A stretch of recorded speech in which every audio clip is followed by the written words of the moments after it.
ਇਦਾਂ ਨਹੀਂ ਹੋਣਾ ਜਿੱਦਾਂ ਪੂਰਾ ਹੈ। ਠੀਕ। ਵਾਹਿਗੁਰੂ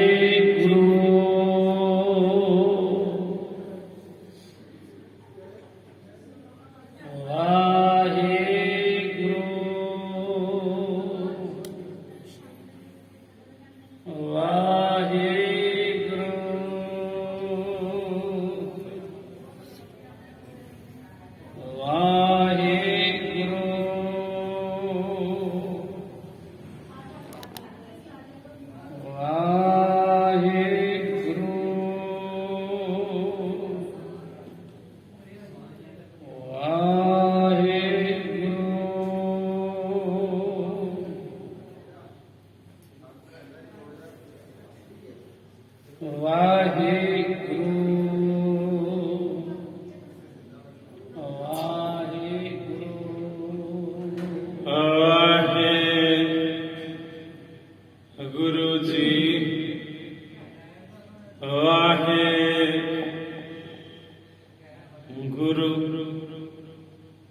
ਵਾਹਿਗੁਰੂ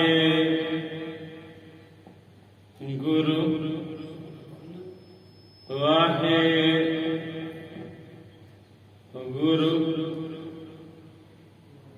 ਕੋਈ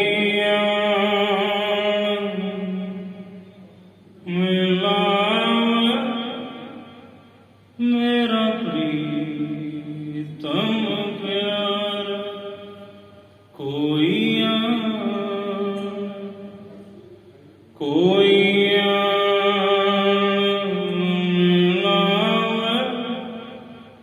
ਮੇਰਾ ਪ੍ਰੀਤਮ ਪਿਆਰਾ ਕੋਈ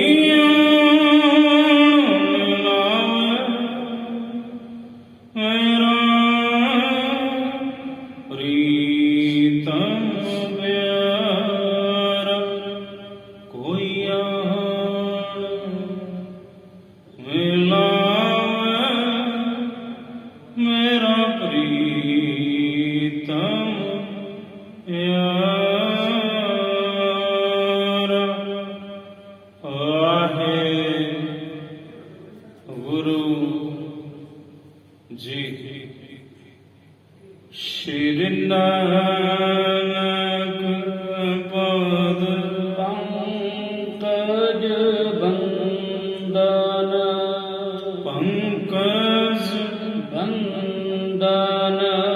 ਸਿਮਰਾ ਅੰਗਦ ਦੇਵ ਨਿਕੰਦਨ ਅਮਰਦਾਸ ਗੁਰ ਹਿਰਦੈ ਨਿਤ ਧਿਆਵੋ ਹਿਰਦੈ ਨਿਤ ਧਿਆਵੋ। ਸ਼੍ਰੀ ਗੁਰੂ ਰਾਮਦਾਸ ਗੁਣ ਗਾਵੋ। ਸ਼੍ਰੀ ਅਰਜਨ ਵਿਗਨ ਕੇ ਨਾਸਕ ਵਿਗਨ ਕੇ ਨਾਸਕ। ਸ਼੍ਰੀ ਹਰਿਗੋਬਿੰਦ ਸੁਭ ਸੁਮਤ ਪ੍ਰਕਾਸ਼। ਸ਼੍ਰੀ ਹਰਿ ਰਾਏ ਨਮੋ ਕਰ ਜੋਰੀ ਨਮੋ ਕਰ ਜੋਰੀ। ਗੁਰ ਹਰਿ ਕ੍ਰਿਸ਼ਨ ਮਨਾਇਓ ਬਹੋਰੀ। ਤੇਗ ਬਹਾਦਰ ਪਰਮ ਕਿਰਪਾਲਾ ਪਰਮ ਕਿਰਪਾਲਾ। ਸ੍ਰੀ ਗੁਰੂ ਗੋਬਿੰਦ ਸਿੰਘ ਵਿਸਾਲਾ। ਤਰੋਂ ਤਰਾਂ ਪਰ ਪੁਨ ਪੁਨ ਸੇਸਾ ਪੁਨ ਪੁਨ ਸੇਸਾ। ਬੰਦਾ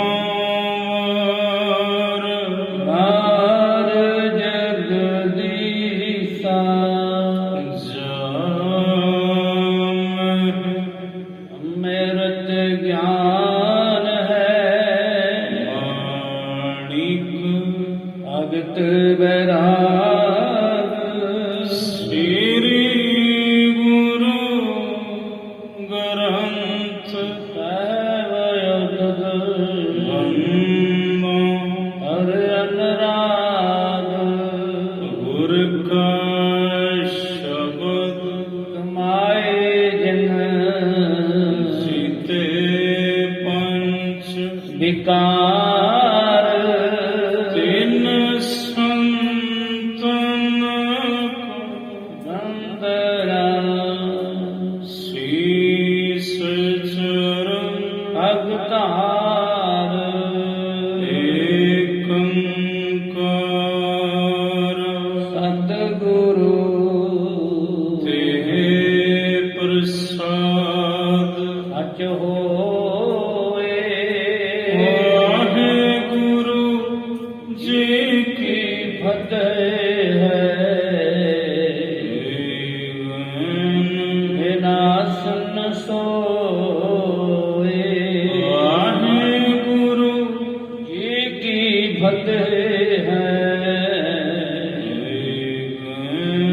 ਵਿਨਾਸ਼ਨ ਸੋਏ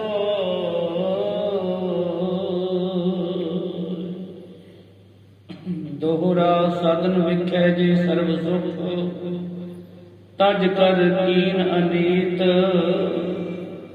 ਸੁਨੇ ਬਚਨ ਸੁਸਰਾਉ ਕੇ ਬੋਲੇ ਬਿਰਖ ਨਹੀਂ ਰੀਤ ਸਾਧ ਸੰਗਤ ਜੀ ਵਾਹਿਗੁਰੂ ਜੀ ਕਾ ਖਾਲਸਾ ਵਾਹਿਗੁਰੂ ਜੀ ਕੀ ਫਤਿਹ।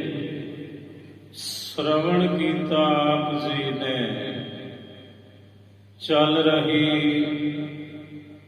ਇਸ ਲੜੀਵਾਰ ਸ੍ਰੀ ਨਾਨਕ ਪ੍ਰਕਾਸ਼ ਦੀ ਕਥਾ ਦੁਆਰਾ ਕੱਲ ਕਿ ਜਗਤ ਗੁਰੂ ਧੰਨ ਧੰਨ ਸ੍ਰੀ ਗੁਰੂ ਨਾਨਕ ਦੇਵ ਸਾਹਿਬ ਜੀ ਮਹਾਰਾਜ ਜੀ ਦੇ ਸਤਿਕਾਰਯੋਗ ਸੋਹਰਾ ਸਾਹਿਬ ਮੂਲ ਚੰਦ ਪਟਵਾਰੀ ਜੀ ਤੇ ਮਹਾਰਾਜ ਜੀ ਦੀ ਸਤਿਕਾਰਯੋਗ ਸੱਸ ਚੰਦੋ ਰਾਣੀ ਜੀ ਉਹ ਸੁਲਤਾਨਪੁਰ ਪਹੁੰਚ ਗਏ ਨੇ ਤੇ ਬੇਬੇ ਨਾਨਕੀ ਜੀ ਦੇ ਘਰੇ ਨੇ ਤੇ ਉਹਨਾਂ ਆਉਂਦਿਆਂ ਹੀ ਝੜੀ ਲਾ ਦਿੱਤੀ, ਹਨੇਰੀ ਬਣ ਕੇ ਆਏ ਸਨ ਮਾਨੋ ਵੀ ਅੱਜ ਗੁਰੂ ਨਾਨਕ ਸਾਹਿਬ ਨੂੰ ਅਸੀਂ ਖਰੀਆਂ ਖਰੀਆਂ ਸੁਣਾਵਾਂਗੇ ਜਾ ਕੇ। ਤੇ ਉਹਨਾਂ ਨੇ ਬੜੇ ਕਰੜੇ ਬੋਲ ਬੋਲੇ। ਉਹ ਕਹਿਣ ਲੱਗੇ ਤੁਸਾਂ ਵਿਆਹ ਕਿਉਂ ਕਰਾਉਣਾ ਸੀ ਜੇ ਤੁਸੀਂ ਸਾਧੇ ਬਣਨਾ ਸੀ? ਸਾਡੀ ਧੀ ਦੇ ਨਾਲ ਨਾਤਾ ਕਿਉਂ ਕਰਵਾਇਆ? ਤੇ ਸਾਡੀ ਧੀ ਦਾ ਤੇ ਤੁਸਾਂ ਇੱਕ ਕਿਸਮ ਦਾ ਜਨਮ ਹੀ ਖਰਾਬ ਕਰ ਦਿੱਤਾ। ਦੋ ਤੁਹਾਡੇ ਪੁੱਤਰ ਹੋ ਗਏ, ਤੁਹਾਨੂੰ ਤੇ ਪੁੱਤਰਾਂ ਨਾਲ ਵੀ ਕੋਈ ਮੋਹ ਨਹੀਂ, ਪੁੱਤਰ ਵੀ ਛੱਡੀ ਫਿਰਦੇ ਹੋ ਤੇ ਪਹਿਲਾਂ ਤੇ ਕ੍ਰਿਤ ਕਰਦੇ ਸੋ ਮੋਦੀ ਖਾਨੇ ਦੀ, ਹੁਣ ਤੇ ਉਹ ਵੀ ਤਿਆਗੀ ਬੈਠੇ ਹੋ। ਇਹ ਕਿਆ ਹੈ ਦੱਸੋ? ਅਸੀਂ ਕਿੱਧਰ ਨੂੰ ਜਾਈਏ? ਤੁਹਾਡੀ ਸੁਪਤਨੀ, ਤੁਹਾਡੇ ਦੋਵੇਂ ਪੁੱਤਰ ਕੀ ਕਰਨ, ਕਿਹਦੇ ਆਸਰੇ ਰਹਿਣ? ਹੁਣ ਉਹਨਾਂ ਦਾ ਬਾਲੀ ਵਾਰਸ ਕੌਣ ਹੈ? ਇਤਿਆਦਕ ਬੜੀ ਕਰੜੇ ਬੋਲ ਦੋਨਾਂ ਨੇ ਬਾਰੰਬਾਰ।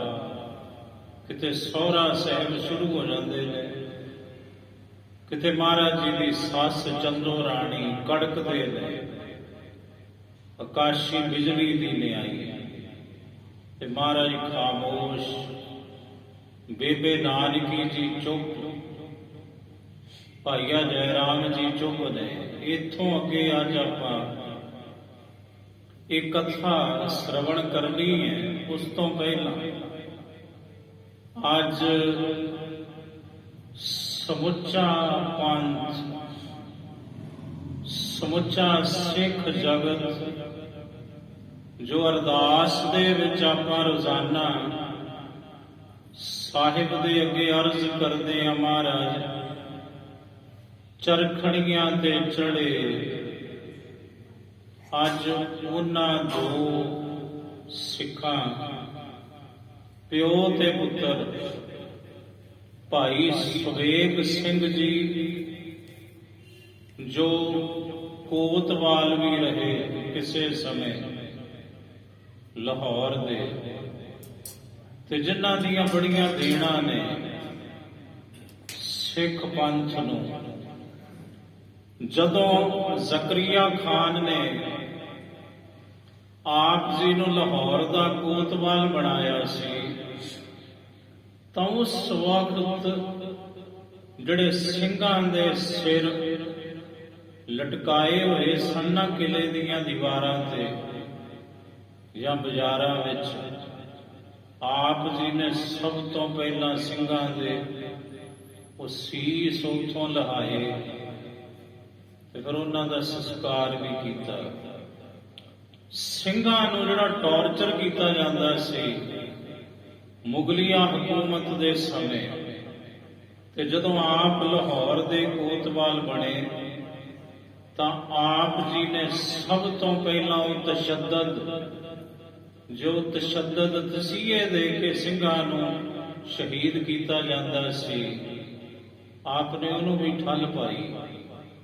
ਕਿਸੇ ਖਾਸ ਅਪਰਾਧੀ ਨੂੰ ਫਾਂਸੀ ਦੀ ਸਜ਼ਾ ਆਪ ਨੇ ਕਿਹਾ ਸੀ ਵੀ ਦਵੋ, ਜਣੇ ਕਣੇ ਨੂੰ ਤੁਸੀਂ ਫਾਹੇ ਲਾ ਦਿੰਦੇ ਹੋ ਬੇਦੋਸ਼ੀਆਂ ਨੂੰ, ਜਿਹਦਾ ਕਸੂਰ ਹੈ ਕੋਈ ਨਹੀਂ, ਭਾਵੇਂ ਉਹ ਸਿੱਖ ਧਰਮ ਵਿੱਚੋਂ ਨੇ ਭਾਵੇਂ ਹੋਰ ਧਰਮਾਂ ਵਿੱਚੋਂ ਨੇ, ਇਸ ਲਈ ਇਹ ਜ਼ੁਲਮ ਬੰਦ ਕਰੋ।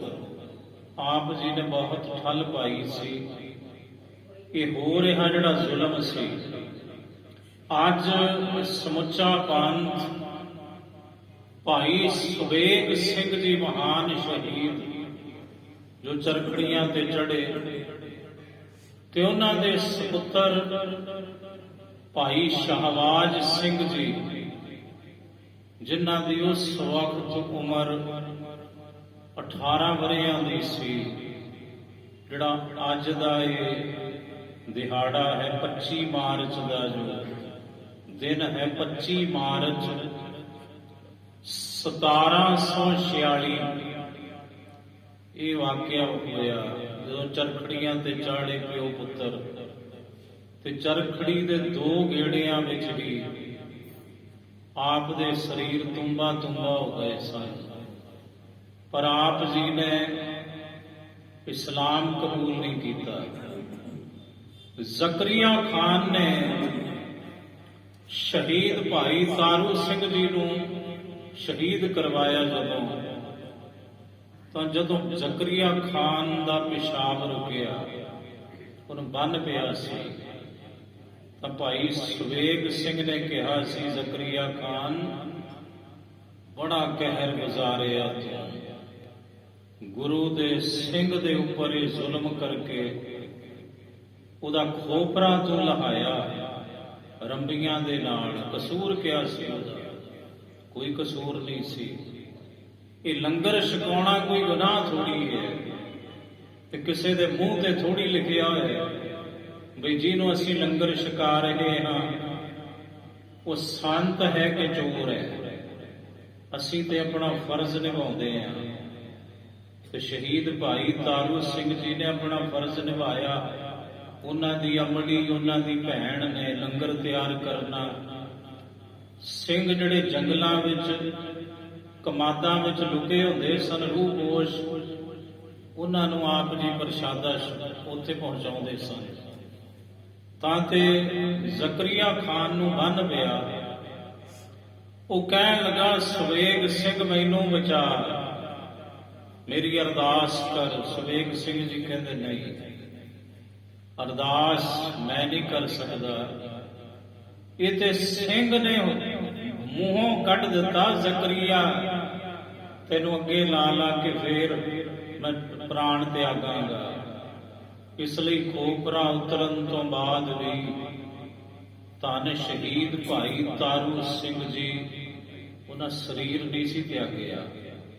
ਫਿਰ ਸ਼ਹੀਦ ਭਾਈ ਤਾਰੂ ਸਿੰਘ ਜੀ ਦੇ ਮੁਬਾਰਕ ਚਰਨਾਂ ਦਾ, ਪੈਰਾਂ ਦਾ ਜਿਹੜਾ ਜੋੜਾ ਸੀ, ਜੁੱਤੀ ਸੀ, ਉਹ ਜ਼ਕਰੀਆ ਖਾਨ ਦੇ ਜਦੋਂ ਸਿਰ 'ਚ ਵੱਜਦੀ ਸੀ ਤੇ ਭਾਈ ਸਵੇਗ ਸਿੰਘ ਜੀ ਨੇ ਕਿਹਾ ਸੀ, ਮਾਰੋ ਸਿੰਘ ਦੀ ਜੁੱਤੀ ਜ਼ਕਰੀਏ ਦੇ ਸਿਰ ਵਿੱਚ। ਤੇ ਜਿਵੇਂ ਜਿਵੇਂ ਜੁੱਤੀ ਵੱਜਦੀ ਰਹੀ, ਮਨ ਟੁੱਟਦਾ ਰਿਹਾ, ਉਹਨੂੰ ਹਾਜ਼ਤ ਹੁੰਦੀ ਰਹੀ ਪਿਸ਼ਾਬ ਦੀ। ਅਖੀਰ ਜ਼ਕਰੀਏ ਦੀ ਮੌਤ ਹੋਈ ਤਾਂ ਸ਼ਹੀਦ ਭਾਈ ਤਾਰੂ ਸਿੰਘ ਜੀ ਨੇ ਸਵਾਸ ਤਿਆਗੇ ਸਨ। ਜਦੋਂ ਜ਼ਕਰੀਆ ਖਾਨ ਦੀ ਮੌਤ ਹੋਈ, ਉਹਦਾ ਪੁੱਤਰ ਯਾਹੀਆ ਖਾਨ ਫਿਰ ਉਹ ਸੂਬਾ ਬਣਿਆ। ਉਹਨੇ ਬੜਾ ਜ਼ੁਲਮ ਢਾਇਆ ਸਿੰਘਾਂ ਦੇ ਉੱਪਰ। ਹੁਣ ਜਿਹੜੀ ਦੁਸ਼ਟ ਚੌਂਕੜੀ ਸੀ, ਜਿਹੜੇ ਚਾਹੁੰਦੇ ਸਨ ਵੀ ਸੁਬੇਗ ਸਿੰਘ ਨੂੰ ਅਸੀਂ ਆਪਣੇ ਰਾਹ ਚੋਂ ਪਰੇ ਕਰੀਏ, ਸਾਡੇ ਰਾਹ ਦਾ ਰੋੜਾ ਹੈ, ਉਹਨਾਂ ਨੇ ਜ਼ਕਰੀਏ ਖਾਨ ਦੇ ਪੁੱਤਰ ਦੇ ਕੰਨ ਭਰੇ ਵੀ ਇਹ ਤੇ ਜੀ ਸਿੱਖਾਂ ਦੀ ਮਦਦ ਕਰਦੇ ਨੇ, ਇਹ ਤੇ ਮੁਸਲਮਾਨਾਂ ਦੇ ਕੱਟੜ ਦੁਸ਼ਮਣ ਜੇ। ਯਾਹੀਆ ਖਾਨ ਸੁਣਦਾ ਰਿਹਾ। ਸੁਬੇਗ ਸਿੰਘ ਜੀ ਦੇ ਘਰੇ ਇੱਕ ਪੁੱਤਰ ਪੈਦਾ ਹੋਇਆ, ਉਹਦਾ ਨਾਮ ਰੱਖਿਆ ਭਾਈ ਸ਼ਾਹਬਾਜ਼ ਸਿੰਘ। ਉਹ ਵੱਡੇ ਹੋਏ ਜਦੋਂ, ਖੁਦ ਅਰਬੀ ਤੇ ਫਾਰਸੀ ਦੇ ਭਾਈ ਸੁਬੇਗ ਸਿੰਘ ਜੀ ਬੜੇ ਤਕੜੇ ਵਿਦਵਾਨ ਸਨ। ਉਹਨਾਂ ਸਮਿਆਂ ਵਿੱਚ ਆਪਣੇ ਪੁੱਤਰ ਨੂੰ ਅਰਬੀ ਤੇ ਫਾਰਸੀ ਪੜ੍ਹਨ ਲਈ ਸ਼ਹੀਦ ਭਾਈ ਸੁਬੇਗ ਸਿੰਘ ਜੀ ਨੇ ਮਦਰਸੇ ਘੱਲਿਆ, ਕਿਉਂਕਿ ਸਿੱਖ ਮਦਰਸਿਆਂ ਵਿੱਚ ਅਰਬੀ ਤੇ ਫਾਰਸੀ ਸਿੱਖਦੇ ਹੁੰਦੇ ਸਨ ਪੁਰਾਤਨ ਸਮਿਆਂ ਵਿੱਚ। ਹੁਣ ਟਾਵੇਂ ਟਾਵੇਂ ਸਿੱਖ ਨੇ ਜਿਹੜੇ ਅਰਬੀ ਤੇ ਫਾਰਸੀ ਪੜ੍ਹਦੇ ਨੇ ਕਿਸੇ ਮਦਰਸੇ ਵਿੱਚ, ਕਿਸੇ ਮੁਸਲਿਮ ਯੂਨੀਵਰਸਿਟੀ ਤੋਂ, ਜਿਨ੍ਹਾਂ ਨੇ ਅਰਬੀ ਤੇ ਫਾਰਸੀ ਵਿੱਚ ਡਿਗਰੀਆਂ ਕੀਤੀਆਂ। ਇਹੋ ਜਿਹੇ ਵਿਦਵਾਨ ਹੈਗੇ ਪੰਥ ਕੋ ਅੱਜ ਵੀ। ਤਖਤ ਸ੍ਰੀ ਕੇਸਗੜ੍ਹ ਸਾਹਿਬ ਜੀ ਦੇ ਹੈਡ ਗ੍ਰੰਥੀ ਸਾਹਿਬ ਨੇ ਅਰਬੀ ਤੇ ਫਾਰਸੀ ਦੇ ਵਿੱਚ ਡਿਪਲੋਮਾ ਕੀਤਾ ਹੋਇਆ, ਉਹ ਪੜ੍ਹੇ ਨੇ ਵਿਦਿਆ। ਸ਼ਹੀਦ ਭਾਈ ਸੁਬੇਗ ਸਿੰਘ ਜੀ ਨੇ ਆਪਣੇ ਪੁੱਤਰ ਨੂੰ ਮਦਰਸੇ ਘੱਲਿਆ ਅਰਬੀ ਤੇ ਫਾਰਸੀ ਸਿੱਖਣ ਲਈ। ਹੁਣ ਜਿਹੜੇ ਉਹ ਨਿਕਟਵਰਤੀ ਸਨ ਯਾਹੀਆ ਖਾਨ ਦੇ ਮੁਖਾਲਫਤ ਕਰਨ ਵਾਲੇ ਭਾਈ ਸੁਬੇਗ ਸਿੰਘ ਜੀ ਦੀ, ਉਹਨਾਂ ਨੇ ਫਿਰ ਜਿਹੜਾ ਕਾਜ਼ੀ ਸੀ, ਜਿਹੜੇ ਮੌਲਵੀ ਤੋਂ ਆਪ ਜੀ ਪੜ੍ਹਦੇ ਸਨ, ਉਹਨੂੰ ਚੁੱਕਿਆ ਵੀ ਤੂੰ ਐਂ ਕਹਿ ਵੀ ਸੁਬੇਗ ਸਿੰਘ ਦੇ ਪੁੱਤਰ ਸ਼ਾਹਬਾਜ਼ ਸਿੰਘ ਨੇ ਇਸਲਾਮ ਦੇ ਵਿਰੁੱਧ ਤੇ ਪੈਗੰਬਰ ਹਜ਼ਰਤ ਮੁਹੰਮਦ ਸਾਹਿਬ ਦੇ ਵਿਰੁੱਧ ਬੋਲਿਆ। ਅਖੀਰ ਬਾਤ ਯਾਹੀਆ ਖਾਨ ਨੇ ਚੁੱਕ ਲਈ, ਉਹ ਕੰਨਾਂ ਦਾ ਕੱਚਾ ਸੀ। ਸ਼ਾਹਬਾਜ਼ ਸਿੰਘ ਜੀ ਨੂੰ ਗ੍ਰਿਫਤਾਰ ਕੀਤਾ ਗਿਆ, ਸੁਬੇਗ ਸਿੰਘ ਜੀ ਨੂੰ ਵੀ ਗ੍ਰਿਫਤਾਰ ਕੀਤਾ ਗਿਆ। ਭਾਈ ਸੁਬੇਗ ਸਿੰਘ ਜੀ ਕਹਿਣ ਲੱਗੇ ਵੀ ਮੇਰਾ ਪੁੱਤਰ ਗੁਰੂ ਨਾਨਕ ਦਾ ਸਿੱਖ ਹੈ, ਉਹ ਮੇਰਾ ਪੁੱਤਰ ਹੈ। ਜਿਹੜਾ ਗੁਰੂ ਨਾਨਕ ਦਾ ਸਿੱਖ ਹੈ, ਉਹ ਕਿਸੇ ਮਜ਼ਹਬ ਦੇ ਵਿਰੁੱਧ, ਕਿਸੇ ਵੀ ਧਰਮ ਦੇ ਰਹਿਬਰ ਦੇ ਵਿਰੁੱਧ ਕਲਗੀਆਂ ਵਾਲੇ ਦਾ ਸਿੱਖ ਨਹੀਂ ਬੋਲਦਾ ਹੁੰਦਾ, ਉਹਦੇ ਸਾਰਿਆਂ ਦਾ ਸਨਮਾਨ ਕਰਦਾ ਹੈ। ਵੀ ਤੁਹਾਨੂੰ ਗਲਤ ਫਹਿਮੀ ਹੋਈ, ਉਹ ਕਹਿੰਦੇ ਨਹੀਂ, ਸਾਡੇ ਕੋਲ ਪੱਕੀ ਖਬਰ ਹੈ। ਅਖੀਰ ਬੜਾ ਯਤਨ ਕੀਤਾ ਭਾਈ ਸੁਬੇਗ ਸਿੰਘ ਜੀ ਨੇ ਵੀ ਸਾਡੀ ਗਲਤੀ ਕੋਈ ਨਹੀਂ, ਨਾ ਮੇਰੇ ਪੁੱਤਰ ਦੀ। ਉਹ ਕਹਿਣ ਲੱਗੇ ਵੀ ਤੁਹਾਨੂੰ ਸਜ਼ਾਏ ਮੌਤ ਫਤਵਾ ਜਾਰੀ ਹੋਇਆ, ਬਈ ਇਹਨਾਂ ਨੂੰ ਤਸੀਹੇ ਦੇ ਕੇ ਮਾਰੋ। ਇਤਿਹਾਸ ਲਿਖਦਾ ਹੈ ਵੀ ਕੇਵਲ ਚਰਖੜੀਆਂ ਤੇ ਨਹੀਂ ਸੀ ਚਾੜੇ, ਚਰਖੜੀਆਂ ਤੇ ਬਾਅਦ ਵਿੱਚ ਚਾੜੇ। ਪਹਿਲਾਂ ਇਹਨਾਂ ਨੂੰ ਪੁੱਠੇ ਲਟਕਾ ਕੇ, ਜਿਵੇਂ ਟੌਰਚਰ ਕੀਤਾ ਜਾਂਦਾ ਹੈ, ਇਹਨਾਂ ਨੂੰ ਪੁੱਠੇ ਲਟਕਾ ਕੇ ਪਿਓ ਪੁੱਤਰਾਂ ਨੂੰ, ਗੁਰੂ ਦੇ ਸਿੱਖਾਂ ਨੂੰ ਬਹੁਤ ਮਾਰਿਆ ਗਿਆ, ਬਹੁਤ ਕੁੱਟਿਆ ਗਿਆ। ਜੋ ਜੋ ਤਸੀਹੇ ਉਹਨਾਂ ਤੋਂ ਦੇ ਹੋਏ, ਇਹਨਾਂ ਦੋਵੇਂ ਪਿਓ ਪੁੱਤਰਾਂ ਨੂੰ ਦਿੱਤੇ ਗਏ। ਅਖੀਰ ਜਦੋਂ ਇਹ ਨਾ ਮੰਨੇ ਵੀ ਅਸੀਂ ਆਪਣਾ ਧਰਮ ਨਹੀਂ ਛੱਡਾਂਗੇ, ਜੋ ਮਰਜ਼ੀ ਕਰੋ। ਉਹ ਕਹਿੰਦੇ ਚੰਗਾ ਫਿਰ ਚਰਖੜੀ ਤੇ ਚੜ੍ਹ ਕੇ ਗੇੜਾ ਦਿਓ, ਆਪੇ ਮੰਨਣਗੇ। ਜਦੋਂ ਚਰਖੜੀ ਤੇ ਚਾੜੇ ਪਿਓ ਪੁੱਤਰ, ਉਹ ਕਹਿੰਦੇ ਦੱਸੋ ਇਸਲਾਮ ਕਬੂਲ ਕਰਦੇ ਹੋ?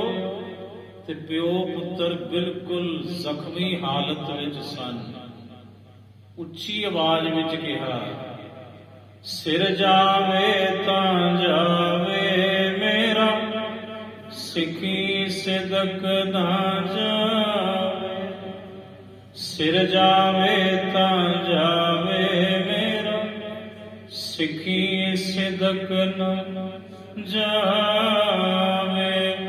ਦੂਸਰੇ ਗੇੜੇ ਆਪ ਜੀ ਜਾਮੇ ਸ਼ਹਾਦਤ ਪੀ ਗਏ।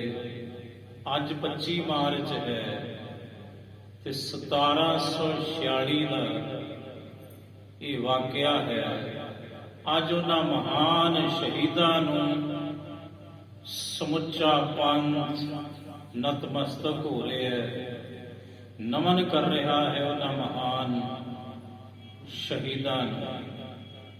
ਜਿਸ ਵਕਤ ਜ਼ਕਰੀਆ ਖਾਨ ਨੇ ਇਹ ਸੋਚਿਆ ਕਿ ਰੌਲਾ ਬਹੁਤ ਪਿਆ, ਸਾ ਜ਼ੁਲਮ ਬੜਾ ਕੀਤਾ ਸਿੱਖਾਂ ਦੇ ਉੱਪਰ, ਹੁਣ ਕਿਉਂ ਨਾ ਇਹਨਾਂ ਨਾਲ ਮਿਲਾਪ ਦੀ ਬਾਤ ਕੀਤੀ ਜਾਵੇ, ਤਾਂ ਜ਼ਕਰੀਆ ਖਾਨ ਨੇ ਸ਼ਹੀਦ ਭਾਈ ਸੁਬੇਗ ਸਿੰਘ ਜੀ ਨੂੰ ਕਿਹਾ ਵੀ ਸੁਬੇਗ ਸਿੰਘ, ਪੰਥ ਦੇ ਜਿਹੜੇ ਆਗੂ ਨੇ ਉਹ ਤੁਹਾਡੀ ਬਾਤ ਮੰਨਦੇ ਨੇ, ਇਸ ਲਈ ਮੈਂ ਨਵਾਬੀ ਦੀ ਖਿੱਲਤ ਦੇਣੀ ਚਾਹੁੰਦਾ ਹਾਂ ਤੇ ਤੁਸੀਂ ਮੇਰੇ ਵੱਲੋਂ ਨਵਾਬੀ ਦੀ ਖਿੱਲਤ ਦੀ ਪੇਸ਼ਕਸ਼ ਕਰੋ ਇਹਨਾਂ ਪੰਥਕ ਆਗੂਆਂ ਨੂੰ।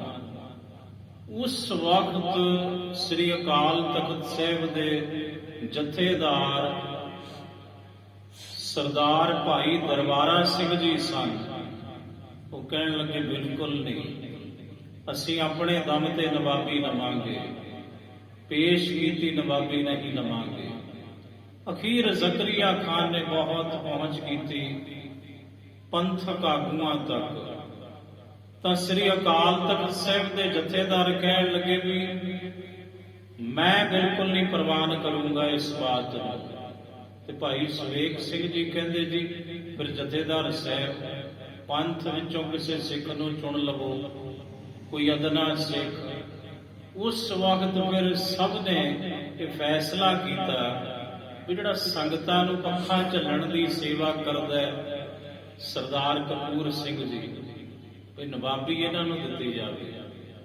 ਜਦੋਂ ਸਰਦਾਰ ਕਪੂਰ ਸਿੰਘ ਜੀ ਦੇ ਪਾਸ ਇਹ ਪੇਸ਼ਕਸ਼ ਗਈ, ਭਾਈ ਸੁਬੇਗ ਸਿੰਘ ਜੀ ਨੇ ਕਿਹਾ ਵੀ ਨਵਾਬੀ ਤੁਸੀਂ ਪ੍ਰਵਾਨ ਕਰੋ, ਤਾਂ ਉਸ ਵਕਤ ਨਵਾਬ ਕਪੂਰ ਸਿੰਘ ਜੀ ਨੇ 3 ਸ਼ਰਤਾਂ ਰੱਖੀਆਂ ਵੀ ਭਾਈ ਸੁਬੇਗ ਸਿੰਘ ਜੀ ਤੁਸੀਂ ਪੰਥ ਦੇ ਮਹਾਨ ਆਗੂਆਂ ਵਿੱਚੋਂ ਵੀ ਹੋ ਤੇ ਗੁਰੂ ਨਾਨਕ ਦੇ ਕਲਗੀਆਂ ਵਾਲੇ ਦੇ ਮਹਾਨ ਸਿੱਖਾਂ ਵਿੱਚੋਂ ਵੀ ਹੋ, ਤੁਹਾਡੀ ਬਾਤ ਮੈਂ ਮੋੜਾਂਗਾ ਨਹੀਂ, ਪਰ ਮੇਰੀਆਂ 3 ਸ਼ਰਤਾਂ ਨੇ। ਜਿਹੜੀ ਇਹ ਨਵਾਬੀ ਦੀ ਖਿੱਲਤ ਆਈ ਹੈ, ਇਹ 5 ਪਿਆਰਿਆਂ ਦੇ ਜਿਹੜੇ ਜੋੜੇ ਨੇ ਉਹਨਾਂ ਦੇ ਵਿੱਚ ਰੱਖੀ ਜਾਵੇ, ਫਿਰ ਮੈਂ ਸਮਝਾਂਗਾ ਤੇ ਕਹਿ ਸਕਦਾ ਬਈ ਇਹ ਨਵਾਬੀ ਮੈਨੂੰ ਪੰਥ ਖਾਲਸਾ ਨੇ ਦਿੱਤੀ ਹੈ, ਜ਼ਕਰੀਆ ਨੇ ਨਹੀਂ ਦਿੱਤੀ, ਮੁਗਲਿਆ ਹਕੂਮਤ ਨੇ ਨਹੀਂ ਦਿੱਤੀ। ਦੂਸਰੀ ਗੱਲ, ਮੈਂ ਕਦੇ ਵੀ ਮੁਗਲਿਆ ਦਰਬਾਰ ਵਿੱਚ ਨਹੀਂ ਜਾਵਾਂਗਾ, ਮੈਂ ਪੇਸ਼ ਹੀ ਨਹੀਂ ਹੋਵਾਂਗਾ ਉਹਨਾਂ ਦੇ ਅੱਗੇ ਕਿਸੇ ਵੀ ਬਾਤ ਦੇ ਲਈ। ਮੇਰੀਆਂ 3 ਸ਼ਰਤਾਂ ਨੇ, ਤੇ ਜੇਕਰ ਤੁਹਾਨੂੰ ਪ੍ਰਵਾਨ ਹੋਵਣ ਤਾਂ ਮੈਂ ਇਹ ਨਵਾਬੀ ਨੂੰ ਜੀ ਆਇਆਂ ਕਹਾਂਗਾ। ਫਿਰ ਭਾਈ ਸੁਬੇਗ ਸਿੰਘ ਜੀ ਨੇ ਜ਼ਕਰੀਆ ਖਾਨ ਨੂੰ ਸਾਰੀ ਵਿਚਾਰ ਦੱਸੀ, ਪੰਥਕ ਆਗੂਆਂ ਦਾ ਫੈਸਲਾ ਇਹ ਹੈ। ਜ਼ਕਰੀਆ ਖਾਨ ਕਹਿਣ ਲੱਗਾ ਕੋਈ ਗੱਲ ਨਹੀਂ, ਮੈਂ ਚਾਹੁੰਦਾ ਵੀ ਸਾਥੋਂ ਬਹੁਤ ਕੁਝ ਹੋਇਆ, ਪਰ ਹੁਣ ਜੇ ਥੋੜਾ ਮਿਲਾਪ ਕਰ ਲਈਏ ਅਸੀਂ ਪੰਥ ਖਾਲਸੇ ਨਾਲ ਤੇ ਸ਼ਾਇਦ ਕਿਤੇ ਬਾਤ ਸੁਧਰ ਜਾਵੇ। ਉਹਨੇ 3 ਸ਼ਰਤਾਂ ਮਨਜ਼ੂਰ ਕੀਤੀਆਂ ਸਨ। ਫਿਰ 5 ਸਿੰਘ ਸਹਿਬਾਨਾਂ ਦੇ ਮੁਬਾਰਕ ਜੋੜਿਆਂ ਵਿੱਚ ਨਵਾਬੀ ਦੀ ਖਿੱਲਤ ਰੱਖੀ ਗਈ। ਪੰਜਾਂ ਸਿੰਘਾਂ ਨੇ ਫਿਰ ਉਹ ਨਵਾਬੀ ਸਰਦਾਰ ਕਪੂਰ ਸਿੰਘ ਜੀ ਨੂੰ ਦਿੱਤੀ ਸੀ। ਤੀਸਰਾ ਬਚਨ ਨਵਾਬ ਕਪੂਰ ਸਿੰਘ ਨੇ ਕੀਤਾ ਸੀ ਵੀ ਨਵਾਬ ਬੇਸ਼ੱਕ ਮੈਨੂੰ ਬਣਾ ਦਿਓ, ਨਵਾਬੀ ਬੇਸ਼ੱਕ ਦੇ ਦਿਓ, ਪਰ ਮੇਰੀ ਤੀਜੀ ਸ਼ਰਤ ਹੈ, ਆ ਜਿਹੜੀ ਪੱਖਾਂ ਝੱਲਣ ਦੀ ਮੈਂ ਸੇਵਾ ਕਰਦਾ ਨਾ ਗੁਰੂ ਨਾਨਕ ਦੀਆਂ ਸੰਗਤਾਂ ਨੂੰ, ਕਦੇ ਮੈਥੋਂ ਇਹ ਨਾ ਖੋਇਓ। ਇਹ ਨਾ ਕਿਹੋ ਵੀ ਹੁਣ ਤੂੰ ਨਵਾਬ ਹੈ, ਤੇਰੇ ਪਾਸ ਨਵਾਬੀ ਹੈ, ਮੈਂ ਪੱਖਾ ਨਹੀਂ ਛੱਡਣਾ, ਨਵਾਬੀ ਠੁਕਰਾ ਦੂੰ।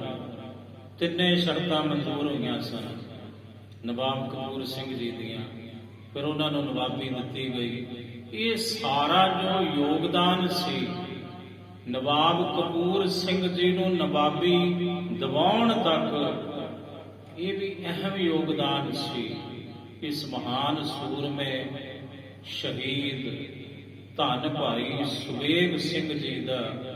ਤੇ ਪਿਓ ਪੁੱਤਰ ਨੂੰ ਚਰਖੜੀਆਂ ਤੇ ਚਾੜ ਕੇ ਕੀਤਾ ਸ਼ਹੀਦ। ਅੱਜ ਉਹ ਇਹਨਾਂ ਦੀ ਸ਼ਹਾਦਤ ਨੂੰ ਪੰਥ ਖਾਲਸਾ ਕੋਟ ਕੋਟ ਪ੍ਰਣਾਮ ਕਰਦਾ ਹੈ। ਆਓ ਲੜੀਵਾਰ ਕਥਾ ਅੱਗੋਂ ਸ਼ਰਵਣ ਕਰੀਏ ਜੀ। ਦੋਹਰਾ ਸਦਨ ਵਿਖੇ ਜੇ ਸਰਬ ਸੁਖ। ਹੁਣ ਚੰਦੋ ਰਾਣੀ ਮਹਾਰਾਜ ਜੀ ਦੀ ਸੱਸ ਤੇ ਸਹੁਰਾ ਸਾਹਿਬ ਮੂਲ ਚੰਦ, ਉਹ ਕਹਿਣ ਲੱਗੇ ਤੁਸੀਂ ਸਾਰੇ ਜਿਹੜੇ ਸੁੱਖ ਸਨ ਘਰ ਦੇ ਵਿੱਚ ਉਹ ਤੇ ਤਿਆਗ ਦਿੱਤੇ, ਤੁਸੀਂ ਉਹ ਤੇ ਛੱਡ ਦਿੱਤੇ। ਤੁਸਾਂ ਤਜ ਕਰ ਕੀਨ ਅਨੀਤ। ਤੇ ਇਹ ਸਾਰੇ ਮਿਲੇ ਹੋਏ ਪਰਿਵਾਰਕ ਸੁੱਖ ਤੁਸੀਂ ਕਰਕੇ ਨੀਤੀ ਥੋੜੀ ਕੀਤੀ ਹੈ, ਇਹ ਅਨੀਤੀ ਹੈ, ਇਹ ਯੋਗ ਨਹੀਂ, ਅਯੋਗ ਕੀਤਾ ਤੁਸਾਂ। ਇਹ ਗੁਰੂ ਨਾਨਕ ਸਾਹਿਬ ਸੁਨੇ ਬਚਨ ਸੁਸਰਾਉ ਕੇ। ਜਦੋਂ ਗੁਰੂ ਨਾਨਕ ਸਾਹਿਬ ਨੇ ਸੁਣੇ ਬੋਲ ਆਪਣੀ ਸੱਸ ਤੇ ਸਹੁਰਾ ਸਾਹਿਬ ਦੇ, ਬੋਲੇ ਵਿਰਕਤ ਰੀਤ। ਫਿਰ ਮਹਾਰਾਜ ਜੀ ਵਿਰਕਤਾਂ ਦੀ ਰੀਤੀ, ਉਹਨਾਂ ਨੂੰ ਗਿਆਨ ਦਾ ਉਪਦੇਸ਼ ਦਰਗਾਹੀ ਦੇਣ ਲਈ ਸਾਹਿਬ ਨੇ ਬਚਨ ਕੀਤੇ। ਮਾਰੂ ਮਹੱਲਾ ਪਹਿਲਾ। ਸ਼ਬਦ ਉਚਾਰਨ ਕੀਤਾ ਮਹਾਰਾਜ ਨੇ ਮਾਰੂ ਰਾਗ ਵਿੱਚ। ਮਾਰੂ ਮਹੱਲਾ ਪਹਿਲਾ ਮਾਰੂ ਰਾਗ ਵਿੱਚ ਧੰਨ ਸ੍ਰੀ ਗੁਰੂ ਨਾਨਕ ਦੇਵ ਸਾਹਿਬ ਜੀ ਮਹਾਰਾਜ ਇਹ ਵਚਨ ਕਰਦੇ ਹਨ। ਮਿਲ ਮਾਤ ਪਿਤਾ ਪਿੰਡ ਕਮਾਇਆ। ਸਤਿਗੁਰੂ ਕਹਿੰਦੇ ਸੁਣੋ, ਮੇਰੇ ਪਿਤਾ ਸਮਾਨ ਤੇ ਮੇਰੀ ਅਮੜੀ ਦੇ ਸਮਾਨ ਮਾਤਾ ਪਿਤਾ ਜੀ ਉਹ ਸੁਣੋ, ਸ਼ਾਂਤ ਹੋ। ਮਿਲ ਮਾਤ ਪਿਤਾ ਪਿੰਡ ਕਮਾਇਆ, ਮਾਤਾ ਪਿਤਾ ਦਾ ਸੰਯੋਗ ਹੋਇਆ। ਜਦੋਂ ਮਾਤਾ ਪਿਤਾ ਮਿਲੇ, ਉਹਨਾਂ ਦਾ ਸੰਯੋਗ ਹੋਇਆ, ਤਾਂ ਫਿਰ ਔਲਾਦ ਦਾ ਦੁਨੀਆ ਤੇ ਆਉਣਾ ਹੋਇਆ। ਫਿਰ ਅਸਾਂ ਤੁਸਾਂ ਮਾਤਾ ਪਿਤਾ ਦੇ ਸੰਯੋਗ ਸਦਕਾ ਬਦੌਲਤ ਇਸ ਪਿੰਡ ਨੂੰ, ਇਸ ਸਰੀਰ ਨੂੰ ਕਮਾਉਣਾ ਕੀਤਾ। ਤਿਨ ਕਰਤੇ ਲੇਖ ਲਿਖਾਇਆ। ਤੇ ਜਦੋਂ ਵਾਹਿਗੁਰੂ ਜੀ ਨੇ ਮਾਂ-ਬਾਪ ਦੇ ਸੰਯੋਗ ਸਦਕਾ ਇਸ ਜੀਵ ਦੀ ਰਚਨਾ ਕੀਤੀ, ਤਾਂ ਤਿੰਨ ਕਰਤੇ, ਤਾਂ ਉਸ ਕਰਤੇ ਅਕਾਲ ਪੁਰਖ ਜੀ ਨੇ ਇਸ ਜੀਵ ਦੇ ਮੱਥੇ ਦੇ ਉੱਪਰ ਲੇਖ ਲਿਖ ਦਿੱਤੇ, ਇਹਦੀ ਪ੍ਰਾਲਬਧ ਲਿਖ ਦਿੱਤੀ। ਲਿਖ ਦਾਤ ਜੋਤ ਵਡਿਆਈ। ਕੀ ਲਿਖਿਆ? ਵਾਹਿਗੁਰੂ ਜੀ ਨੇ ਲਿਖਿਆ ਲਿਖ ਦਾਤ ਜੋਤ ਵਡਿਆਈ। ਵਾਹਿਗੁਰੂ ਜੀ ਨੇ ਜਿਤਨੀਆਂ ਦਾਤਾਂ ਇਹਨੂੰ ਪ੍ਰਾਪਤ ਹੋਣੀਆਂ ਨੇ ਤਾਂ ਉਮਰ, ਉਹ ਸਾਰੀਆਂ ਦਾਤਾਂ ਇਹਦੇ ਮਸਤਕ ਤੇ ਪਹਿਲਾਂ ਹੀ ਲਿਖ ਦਿੱਤੀਆਂ। ਸਮਾਂ ਵੀ ਉਹਨਾਂ ਦਾ ਨਿਯਤ ਕੀਤਾ ਬਈ ਇਸ ਸਮੇਂ ਤੈਨੂੰ ਇਹ ਦਾਤ ਪ੍ਰਾਪਤ ਹੋਵੇਗੀ, ਇਹ ਤੁਰ ਦਰਗਾਹ ਤੋਂ ਲਿਖਤ ਹੋਈ। ਸਾਹਿਬ ਕਹਿੰਦੇ ਲਿਖ ਦਾਤ ਜੋਤ ਵਡਿਆਈ। ਫਿਰ ਵਾਹਿਗੁਰੂ ਜੀ ਨੇ ਇਸ ਸਰੀਰ ਵਿੱਚ ਆਪਣੀ ਜੋਤ ਨੂੰ ਟਿਕਾਉਣਾ ਕੀਤਾ, ਜਿਹਨੂੰ ਗੁਰੂ ਅਮਰਦਾਸ ਸਾਹਿਬ ਜੀ ਮਹਾਰਾਜ ਆਨੰਦ ਸਾਹਿਬ ਦੀ ਬਾਣੀ ਵਿੱਚ ਇਹ ਸਮਝਾਉਂਦੇ ਨੇ, ਹਰ ਤੇ ਵਿਸ਼ਰਾਮ ਹੈ। ਹਰ ਜੀਓ ਇਕੱਠਾ ਨਹੀਂ ਪੜ੍ਹਨਾ। ਹਰੀ ਪਰਮਾਤਮਾ ਨੇ ਜੀਓ ਗੁਫਾ ਅੰਦਰ ਰੱਖ ਕੇ ਇਸ ਜੀਵ ਨੂੰ ਇਸ ਸਰੀਰ ਰੂਪੀ ਗੁਫਾ ਵਿੱਚ ਰੱਖ ਕੇ ਵਾਜਾ ਪਵਨ ਵਜਾਇਆ, ਸਵਾਸਾਂ ਦਾ ਬਾਜਾ ਵਜਾ ਦਿੱਤਾ। ਇਹਦੇ ਵਿੱਚ ਰੂਹ ਫੂਕ ਦਿੱਤੀ, ਇਹਦੇ ਵਿੱਚ ਸਵਾਸਾਂ ਦੀ ਪੂੰਜੀ ਭਰ ਦਿੱਤੀ। ਇਹਨੂੰ ਕਹਿੰਦੇ ਨੇ ਲਿਖ ਦਾਤ ਜੋਤ ਵਡਿਆਈ। ਵੀ ਵਾਹਿਗੁਰੂ ਜੀ ਨੇ ਆਪਣੀ ਜੋਤ ਇਸ ਸਰੀਰ ਵਿੱਚ ਪਾਈ, ਤੇ ਵਾਹਿਗੁਰੂ ਜੀ ਨੇ ਇਹ ਵੀ ਲਿਖਿਆ ਕਿ ਤੂੰ ਦੁਨੀਆ ਤੇ ਜਾ ਕੇ ਸਿਫਤ ਸਲਾਹ ਦੇ ਨਾਲ ਜੁੜੀ, ਮੇਰੇ ਗੁਣ ਗਾਵੀ, ਮੇਰੀਆਂ ਵਡਿਆਈਆਂ ਕਰੀ। ਲਿਖ ਦਾਤ ਜੋਤ ਵਡਿਆਈ। ਮਿਲ ਮਾਇਆ ਸੁਰਤ ਗਵਾਈ। ਪਰ ਇਨ ਮਾਇਆ ਸੁਰਤ ਗਵਾਈ। ਪਰ ਜਿਹੜੀ ਇਹ ਮਾਇਆ ਹੈ, ਜਦੋਂ ਜੀਵ ਦਾ ਜਨਮ ਹੋਇਆ ਤੇ ਜੰਮਦੇ ਨੂੰ ਸਾਰੀ ਸੋਝੀ ਭੁਲਾ ਦਿੱਤੀ ਇਸ ਮਾਇਆ ਨੇ। ਇਨ ਮਾਇਆ ਤਿਨ ਮਾਇਆ ਸੁਰਤ ਗਵਾਈ। ਮੂਰਖ ਮਨ ਕਾਹੇ ਕਰ ਸਹਿ ਮਾਣਾ। ਸਾਹਿਬ ਕਹਿੰਦੇ ਇਹ ਮੂਰਖ ਮਨਾ, ਕਿਉਂ ਤੂੰ ਮਾਣ ਕਰਦਾ ਹੈ, ਕਿਉਂ ਤੂੰ ਗੁਮਾਨ ਅਹੰਕਾਰ ਕਰਦਾ ਏ। ਉੱਠ ਚੱਲਣਾ ਖਸਮੇ ਭਾਣਾ। ਉੱਠ ਚੱਲਣਾ, ਇੱਥੇ ਬੈਠੇ ਥੋੜਾ ਰਹਿਣਾ ਕਿਸੇ ਨੇ। ਉੱਠ ਚੱਲਣਾ, ਇੱਥੋਂ ਉੱਠ ਕੇ ਤੁਰ ਜਾਣਾ ਸਭਨਾਂ ਨੇ। ਖਸਮੈ ਭਾਣਾ, ਜਦੋਂ ਖਸਮ ਨੂੰ ਭਾਉਣਾ ਹੈ ਤਾਂ ਇੱਥੇ ਬੈਠੇ ਕਿਸੇ ਨੇ ਨਹੀਂ ਰਹਿਣਾ, ਸਭਨਾਂ ਨੇ ਉੱਠ ਕੇ ਕੂਚ ਕਰ ਜਾਣਾ ਹੈ ਇਸ ਦੁਨੀਆ ਤੋਂ। ਰਹਾਉ ਵਿਸ਼ਰਾਮ ਦੇ ਕੇ ਸਾਹਿਬ ਗੁਰੂ ਨਾਨਕ ਸਾਹਿਬ ਜੀ ਮਹਾਰਾਜ ਅੱਗੋਂ ਸਮਝਾਉਂਦੇ ਹਨ। ਤਜ ਸਾਜ ਸਹਿਜ ਸੁਖ ਹੋਈ। ਸਤਿਗੁਰੂ ਕਹਿੰਦੇ ਤਜ ਸਾਧ ਇਸ ਜੀਵ ਨੂੰ ਚਾਹੀਦਾ ਹੈ ਕਿ ਜਿਤਨੇ ਰਸ ਕਸ ਨੇ, ਸਵਾਦ ਨੇ, ਮਾਇਕੀ ਜਿਹੜੇ ਰਸ ਨੇ, ਉਹਨਾਂ ਨੂੰ ਇਹ ਤਿਆਗੇ ਜੀਵ। ਇਸ ਦੁਨੀਆ ਦੇ ਵਿੱਚ ਰਹਿੰਦਿਆਂ ਹੋਇਆਂ, ਮਾਇਆ ਵਿੱਚ ਰਹਿੰਦਿਆਂ ਹੋਇਆਂ, ਮਾਇਆ ਦੇ ਤਮਾਮ ਸਵਾਦਾਂ ਨੂੰ, ਰਸਾਂ ਕਸਾਂ ਨੂੰ ਇਹ ਤਿਆਗੇ। ਤਜ ਸਾਧ ਸਹਿਜ ਤੇ ਅਡੋਲ ਅਵਸਥਾ ਵਿੱਚ ਟਿਕੇ, ਆਤਮਿਕ ਅਡੋਲਤਾ ਨੂੰ ਪ੍ਰਾਪਤ ਕਰੇ, ਸ਼ਬਦ ਦੀ ਕਮਾਈ ਕਰੇ, ਨਾਮ ਦੀ ਅਰਾਧਨਾ ਕਰੇ। ਫਿਰ ਇਹਨੂੰ ਸੁਖ ਹੋਈ, ਫਿਰ ਇਹਨੂੰ ਸਦੀਵੀ ਸੁਖ ਹੋਵੇਗਾ। ਘਰ ਛੱਡਣੇ ਰਹਿ ਨਾ ਕੋਈ। ਸਤਿਗੁਰੂ ਕਹਿੰਦੇ ਤੁਸਾਂ ਬਹੁਤ ਕੁਝ ਕਿਹਾ, ਅਸਾਂ ਬਹੁਤ ਕੁਝ ਸੁਣਿਆ, ਪਰ ਇਹ ਦੱਸੋ ਜਿਹੜੇ ਘਰਾਂ ਦਾ ਤੁਸਾਂ ਮਾਣ ਕਰਦੇ ਹੋ, ਇਹਨਾਂ ਘਰਾਂ ਵਿੱਚ ਬੈਠੇ ਥੋੜੀ ਰਹਿਣਾ। ਘਰ ਛੱਡਣਾ ਰਹਿ ਨਾ ਕੋਈ। ਇਹ ਸਾਰਿਆਂ ਨੂੰ ਘਰ ਇੱਕ ਦਿਨ ਛੱਡਣੇ ਪੈਣੇ ਨੇ। ਇਹਨਾਂ ਵਿੱਚ ਅੱਜ ਤੱਕ ਨਾ ਕੋਈ ਰਿਹਾ ਸਦੀਵੀ, ਤੇ ਨਾ ਕਿਸੇ ਨੇ ਰਹਿਣਾ, ਭਾਵੇਂ ਤੁਸੀਂ ਹੋ ਤੇ ਭਾਵੇਂ ਹੋਰ ਹੈ ਕੋਈ। ਕਿਸ ਖਾਜੈ ਕਿਸ ਧਰ ਜਾਈਐ। ਸਤਿਗੁਰੂ ਕਹਿੰਦੇ ਹੁਣ ਤੁਸੀਂ ਇਹ ਜਿਹੜੀ ਰੁਪਈਆਂ ਦੀ ਗੱਲ ਕਰਦੇ ਹੋ, ਮਾਇਆ ਦੀ ਬਾਤ ਕਰਦੇ ਹੋ, ਵੀ ਕਿਸ ਖਾਜੈ, ਬਈ ਕੁਝ ਖਾ ਚੱਲੋ ਪਦਾਰਥਾਂ ਨੂੰ, ਮਾਇਆ ਨੂੰ। ਕਿਸ ਖਾਜੈ ਕਿਸ ਧਰ ਜਾਈਐ, ਬਈ ਕੁਝ ਰੱਖ ਕੇ ਤੁਰ ਜਾਓ।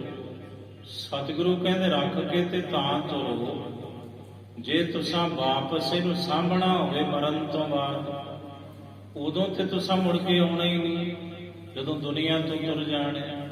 ਫਿਰ ਜਿਹੜੀ ਇਹ ਮਾਇਆ ਹੈ, ਤੁਸੀਂ ਕਹਿੰਦੇ ਜਮਾ ਕਰੋ, ਦੱਸੋ ਕਾਹਦੇ ਲਈ?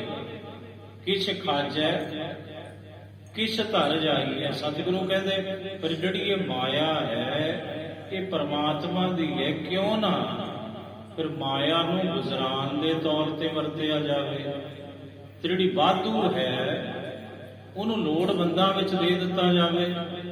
ਜਦੋਂ ਇਸ ਮਾਇਆ ਨੂੰ ਜੀਵ ਨੇ ਨਾਲ ਨਹੀਂ ਲਿਜਾਣਾ, ਜੇ ਬਾਹਰ ਦੁਨੀਆ ਆਈਐ, ਅਗਰ ਮੁੜ ਕੇ ਦੁਨੀਆ ਚ ਆਉਣਾ ਹੋਵੇ ਫਿਰ ਤੇ ਜਮਾ ਕਰਕੇ ਵੀ ਜਾਈਏ, ਆਪਾਂ ਵੀ ਆ ਕੇ ਸਾਂਭ ਲਾਂਗੇ। ਪਰ ਅਜੇ ਸੰਸਕਾਰ ਨਹੀਂ ਹੋਇਆ ਹੁੰਦਾ ਤੇ ਮਾਇਆ ਸਾਂਭਣ ਵਾਲੇ ਵੀ ਖਲੋਤੇ ਹੁੰਦੇ ਨੇ। ਉਹ ਵਿਹੜੇ ਦੇ ਵਿੱਚ ਜੇ ਲਾਸ਼ ਪਈ ਹੁੰਦੀ ਹੈ, ਉਹ ਕਹਿੰਦੇ ਜ਼ਮੀਨ ਵੰਡ ਲਓ ਵੀ ਹੁਣੇ, ਬਾਅਦ ਵਿੱਚ ਪਤਾ ਨਹੀਂ ਤੁਸੀਂ ਮੁੱਕਰ ਜਾਓ। ਫਿਰ ਬਾਪੂ ਦੀ ਗੁੱਠੀ ਵੀ ਉਤਾਰ ਲਈ ਜਾਂਦੀ ਹੈ, ਬਾਪੂ ਦੀਆਂ ਜੇਬਾਂ ਵੀ ਫਰੋਲ ਲਈਆਂ ਜਾਂਦੀਆਂ ਨੇ।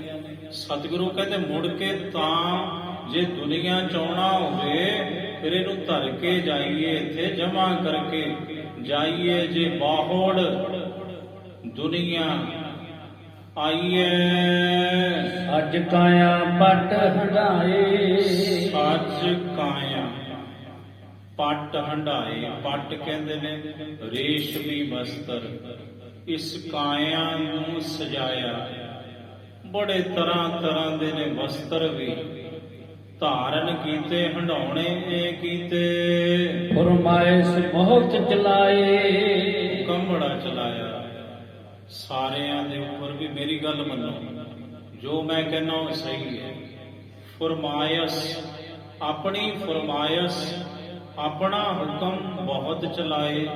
ਇਸ ਜੀਵ ਨੇ ਬੜੇ ਹੁਕਮ ਚਲਾਏ। ਕਰ ਸੇਜ ਸੁਖਾਲੀ ਸੋਵੈ, ਕਿ ਸੇਜਾਂ ਨੂੰ ਸੁਖਾਲੀ ਕਰਕੇ, ਮਖਮਲੀ ਬਣਾ ਕੇ ਐਨ ਫੁੱਲ ਉਹਦੇ ਤੇ ਬਖੇਰ ਕੇ, ਅਤਰ ਫਲੀਲ ਲਾ ਕੇ ਸਤਿਗੁਰੂ ਕਹਿੰਦੇ ਸੌਂਦਾ ਹੈ ਜੀਵ। ਕਰ ਸੇਜ ਸੁਖਾਲੀ ਸੋਵੈ, ਹੱਥੀ ਪਾਉਂਦੀ ਕਾਹੇ ਰੋਵੈ। ਗੁਰੂ ਕਹਿੰਦੇ ਹੁਣ ਸਾਰੇ ਸਿਆਪੇ ਇਸ ਜੀਵ ਨੇ ਆਪਣੇ ਗਲ ਵਿੱਚ ਆਪ ਪਾਏ, ਤੇ ਜਦੋਂ ਜਮਾਂ ਦੇ ਵਸ ਪੈਂਦਾ ਨਾਮ ਤੋਂ ਵਿਹੂਣਾ ਪੁਰਸ਼, ਜਮਾਂ ਦੀਆਂ ਮਾਰਾਂ ਇਹਨੂੰ ਪੈਂਦੀਆਂ ਨੇ, ਫਿਰ ਕਾਹੇ ਰੋਵੇ। ਫਿਰ ਕਿਉਂ ਰੋਂਦਾ ਹੈ? ਆਸਾ ਦੀ ਵਾਰ ਵਿੱਚ ਗੁਰੂ ਨਾਨਕ ਸਾਹਿਬ ਨੂੰ ਇੰਝ ਸਮਝਾਉਂਦੇ ਨੇ। ਮਹਾਰਾਜ ਕਹਿੰਦੇ ਹੁਣ ਸੁਣੀਏ ਕਿਆ ਰੂ ਆਇਆ। ਹੁਣ ਤੇਰਾ ਰੋਣਾ ਕਿਹਨੇ ਸੁਣਨਾ ਹੈ ਬਈ? ਮਨ ਅੰਧੈ ਜਨਮ ਗਵਾਇਆ। ਇਸ ਅੰਨੇ ਅਗਿਆਨੀ ਮਨ ਦੇ ਮਗਰ ਲੱਗ ਕੇ ਤੂੰ ਆਪਣਾ ਅਮੋਲਕ ਜਨਮ ਗਵਾਇਆ। ਨਾ ਸੇਵਾ ਕੀਤੀ, ਨਾ ਸਿਮਰਨ ਕੀਤਾ, ਨਾ ਭਜਨ ਕੀਤਾ, ਨਾ ਦਇਆ ਕੀਤੀ, ਨਾ ਪਰਉਪਕਾਰ ਕੀਤੇ। ਤੇ ਹੁਣ ਜਦੋਂ ਜਮਾਂ ਦੇ ਵਸ ਪਿਆ, ਹੁਣ ਜਮਾਂ ਦੀਆਂ ਮਾਰਾਂ ਪੈਂਦੀਆਂ, ਕਿਉਂ ਰੋਣਾ? ਸਤਿਗੁਰੂ ਕਹਿੰਦੇ ਹੱਥੀ ਪਾਉਂਦੀ ਕਾਹੇ ਰੋਵੈ। ਘਰ ਘੁੰਮਣ ਵਾਲੀ ਭਾਈ, ਸਤਿਗੁਰੂ ਕਹਿੰਦੇ ਹੇ ਭਾਈ, ਜਿਹੜਾ ਘਰ ਹੈ, ਪਰਿਵਾਰ ਹੈ, ਇਹ ਘੁੰਮਣ ਵਾਲੀ ਹੈ। ਇਹ ਤੇ ਇੱਕ ਘੁੰਮਣ ਘੇਰੀ ਹੈ, ਜਿਹੜਾ ਇਹ ਚ ਫਸ ਗਿਆ ਪਰ ਬਾਹਰ ਨਹੀਂ ਨਿਕਲਦਾ ਆਪੋਂ ਗੁਰੂ ਤੋਂ ਬਿਨਾ। ਆਪ ਪੱਥਰ ਤਰਨ ਨਾ ਜਾਈ। ਸਤਿਗੁਰੂ ਕਹਿੰਦੇ ਕਿਸੇ ਨੇ ਤਰਨਾ ਹੋਵੇ ਨਦੀ ਤੋਂ, ਸਾਗਰ ਤੋਂ, ਤੇ ਜੇਕਰ ਉਹਨੇ ਆਪਣੇ ਸਰੀਰ ਤੇ ਪੱਥਰ ਬੰਨ ਲਏ ਫਿਰ ਉਹ ਤਰੂਗਾ ਥੋੜੀ, ਉੱਤੇ ਡੁੱਬੂਗਾ। ਸਤਿਗੁਰੂ ਕਹਿੰਦੇ ਪਾਪਾਂ ਦੇ ਪੱਥਰ ਬੰਨਦਾ ਹੈ ਜੀਵ, ਤਾਂ ਉਮਰ ਸਾਰੀ ਉਮਰ ਨਾਮ ਤੋਂ ਹੀਣਾ, ਸਿਮਰਨ ਸੇਵਾ ਤੋਂ ਹੀਣਾ, ਗੁਰੂ ਤੋਂ ਹੀਣਾ ਮਨੁੱਖ। ਇਹ ਦੱਸੋ ਫਿਰ ਉਹਦਾ ਤਰਨਾ ਕਿਵੇਂ ਹੋਵੇਗਾ? ਉਤੇ ਤੋਂ ਤਰਿਆ ਨਹੀਂ ਜਾਵੇਗਾ ਇਸ ਸੰਸਾਰ ਸਮੁੰਦਰ ਤੋਂ। ਭਉ ਬੇੜਾ ਜਿਉ ਚੜਾਉ, ਅਗਰ ਇਹ ਜੀਵ ਪ੍ਰੇਮ ਦਾ ਬੇੜਾ ਬਣਾਵੇ ਤੇ ਉਸ ਪ੍ਰੇਮ ਦੇ ਤੇ ਵਾਹਿਗੁਰੂ ਦੇ ਖੌਫ ਵਿੱਚ ਰਹਿ ਕੇ ਉਸ ਬੇੜੇ ਤੇ ਅਸਵਾਰ ਹੋਵੇ, ਸ਼ਬਦ ਦੇ ਬੇੜੇ ਤੇ, ਨਾਮ ਦੇ ਬੇੜੇ ਤੇ ਅਗਰ ਕੋਈ ਆਪਣੇ ਆਪ ਨੂੰ ਚੜਾ ਲਵੇ ਪਰ ਉਹ ਸੁਖੈਨ ਇਸ ਭਵ ਸਾਗਰ ਨੂੰ ਪਾਰ ਲੰਘਦਾ ਹੈ। ਕਹੋ ਨਾਨਕ ਦੇਵੈ ਕਾਹੂ। ਸਤਿਗੁਰੂ ਕਹਿੰਦੇ ਹੈ ਨਾਨਕ ਅਸੀਂ ਆਖਦੇ ਹਾਂ ਪਰ ਮੇਰੇ ਸਤਿਕਾਰਯੋਗ ਸਸੁਰ ਜੀ, ਮੇਰੀ ਸਤਿਕਾਰਯੋਗ ਸੱਸ ਜੀ, ਮੇਰੀ ਮਾਤਾ ਸਮਾਨ, ਪਰ ਇਹ ਬੇੜਾ ਪ੍ਰੇਮ ਦਾ, ਆਪਣੇ ਭੈ ਦਾ ਤੇ ਭਉ ਦਾ ਬੇੜਾ ਪਰਮਾਤਮਾ ਕਿਸੇ ਵਿਰਲੇ ਨੂੰ ਬਖਸ਼ਦਾ ਹੈ ਤੇ ਜਿਹਨੂੰ ਇਹ ਬੇੜਾ ਪ੍ਰਾਪਤ ਹੋ ਜਾਂਦਾ ਹੈ ਉਹਦਾ ਇਸ ਸੰਸਾਰ ਤੋਂ ਤਰਨਾ ਹੁੰਦਾ, ਨਹੀਂ ਤੇ ਇਸੇ ਭਵ ਸਾਗਰ ਦੇ ਵਿੱਚ ਪੂਰਾਂ ਦੇ ਪੂਰ ਗਰਕ ਹੋ ਰਹੇ ਹਨ। ਜਾਓ ਭਈ ਪੰਨਿਓ ਸ਼ਬਦ ਪਰਮਾਰਥ ਜਾਹੀ। ਇਹ ਸ਼ਬਦ ਗੁਰੂ ਨਾਨਕ ਸਾਹਿਬ ਜੀ ਨੇ ਸੁਲਤਾਨਪੁਰ ਲੋਧੀ ਦੀ ਪਾਵਨ ਧਰਤੀ ਬੇਬੇ ਨਾਨਕੀ ਜੀ ਦੇ ਗ੍ਰਹਿ ਵਿਖੇ ਆਪਣੇ ਸੱਸ ਤੇ ਸਹੁਰਾ ਸਾਹਿਬ ਨੂੰ ਉਪਦੇਸ਼ ਦਿੰਦਿਆਂ ਪ੍ਰਥਾਏ ਸਾਂਝਾ ਉਚਾਰਨ ਕੀਤਾ, ਜਿਹਦੇ ਵਿੱਚ ਪਰਮਾਰਥ ਦਾ ਉਪਦੇਸ਼ ਹੈ। ਤਨਕ ਨ ਪਰਸਿਓ ਤਿਨ ਮਨ ਮਾਹੀ। ਪਰ ਰੰਚਕ ਮਾਤਰ ਵੀ ਇਹ ਦਰਗਾਹੀ ਉਪਦੇਸ਼, ਇਹ ਗੁਰੂ ਨਾਨਕ ਦੇ ਬੋਲ, ਇਹ ਹੱਕ ਦੇ ਬੋਲ ਮਹਾਰਾਜ ਜੀ ਦੇ ਸੱਸ ਸਹੁਰਾ ਦੇ ਤਨ ਤੇ ਮਨ ਨੂੰ ਪਰਸਿਆ ਨਹੀਂ, ਰੰਚਕ ਮਾਤਰ। ਇਹ ਗੁਰੂ ਦਾ ਸ਼ਬਦ ਛੂਹਿਆ ਤੱਕ ਨਹੀਂ ਉਹਨਾਂ ਦੇ ਮਨ ਨੂੰ। ਕਿਉਂ? ਕਿਉਂਕਿ ਉਹਨਾਂ ਦਾ ਮਨ ਖਚਤ ਸੀ ਮਾਇਆ ਵਿੱਚ। ਵਿਸੈ ਵਿਖੇ ਲੰਪਟ ਨਰ ਜੋ। ਹੁਣ ਕਵੀ ਜੀ ਉਦਾਹਰਣਾਂ ਦਿੰਦੇ ਨੇ, ਕਹਿੰਦੇ ਐ ਗੁਰੂ ਕੇ ਸਿੱਖੋ ਇਹ ਦੱਸੋ, ਅਗਰ ਕੋਈ ਮਨੁੱਖ ਵਿਸ਼ੇ ਵਿਕਾਰਾਂ ਵਿੱਚ ਲੰਪਟ ਹੋਇਆ ਹੈ, ਭਾਵੇ ਕਿਉਂ ਪ੍ਰਗਟ ਦਾਸੋ। ਉਹਨੂੰ ਤੁਸੀਂ ਗਿਆਨ ਦੀਆਂ ਗੱਲਾਂ ਸੁਣਾਓ, ਉਹ ਕਹੇ ਖੱਪਰੇ ਹਟ ਤੂੰ, ਤੇਰੇ ਵਰਗੇ ਬੜੇ ਗਿਆਨੀ ਵੇਖੇ ਨੇ ਅਸਾਂ, ਤੂੰ ਛੱਡ ਪਰੇ, ਅਸਾਂ ਤੇ ਛਿੱਟ ਲਾਉਣੀ ਹੈ, ਨਾਲੇ ਅਸਾਂ ਤੇ ਆਹ ਕੁਝ ਖਾਣਾ ਹੈ, ਨਾਲੇ ਅਸਾਂ ਤੇ ਵਿਚਾਰ ਕਰਨਾ, ਤੂੰ ਪਾਸੇ ਹਟ। ਉਹਨੂੰ ਗਿਆਨ ਦੀਆਂ ਗੱਲਾਂ ਤੁਸੀਂ ਸੁਣਾਓ, ਉਹਨੂੰ ਕਿੱਥੋਂ ਚੰਗੀਆਂ ਲੱਗਣਗੀਆਂ। ਜਿਉ ਕਾਮੀ ਨਰ ਨਾਰਤ ਜਾਵਣ। ਕਵੀ ਜੀ ਕਹਿੰਦੇ ਜਿਵੇਂ ਇੱਕ ਕਾਮੀ ਪੁਰਸ਼ ਹੈ, ਤੁਸੀਂ ਉਹਨੂੰ ਕਹੋ ਵੀ ਇਹ ਜੋ ਤੂੰ ਕਰ ਰਿਹਾ ਗਲਤ ਹੈ, ਵਿਚਾਰੀ ਨਾ ਬਣ, ਛੱਡ ਇਸ ਰਸਤੇ ਨੂੰ। ਕੋਟ ਯਤਨ ਨਹਿ ਮਾਨ ਸਿਖਾਵਣ। ਕਵੀ ਜੀ ਕਹਿੰਦੇ ਤੁਸੀਂ ਕਰੋੜਾਂ ਹੀ ਕੋਸ਼ਿਸ਼ਾਂ ਕਰੋ, ਕਰੋੜਾਂ ਹੀ ਯਤਨ ਕਰੋ, ਉਹ ਕਾਮੀ ਪੁਰਸ਼ ਕਦੇ ਕਾਮਨੀ ਨੂੰ ਤਿਆਗੇਗਾ ਨਹੀਂ। ਹੁਣ ਬਾਣੀ ਦਾ ਫਰਮਾਨ ਸੁਣੋ, ਕਾਮੀ ਪੁਰਸ਼ ਕਾਮਨੀ ਪਿਆਰੀ, ਉਹਨੂੰ ਕਾਮਨੀ ਪਿਆਰੀ ਲੱਗਦੀ ਹੈ ਭਾਈ, ਉਹ ਕਿੱਥੋਂ ਛੱਡੇਗਾ। ਜਿਉ ਕਿਰਪਨ ਧਨ ਸੰਗ੍ਰਹਿ ਹਿਤਾ। ਕਿਰਪਨ ਕਹਿੰਦੇ ਨੇ ਕੰਜੂਸ ਮੱਖੀ ਚੂਸ। ਜਿਵੇਂ ਇੱਕ ਕੰਜੂਸ ਵਿਅਕਤੀ ਹੈ, ਉਹਨੇ ਪੈਸੇ ਨੂੰ ਸੰਗ੍ਰਹਿ ਕਰਨਾ ਹੈ, ਇਕੱਤਰ ਕਰੀ ਜਾਣਾ ਹੈ, ਵੀ ਪਤਾ ਨਹੀਂ ਸ਼ਾਇਦ ਮੈਂ ਨਾਲ ਹੀ ਲੈ ਕੇ ਜਾਊਂਗਾ।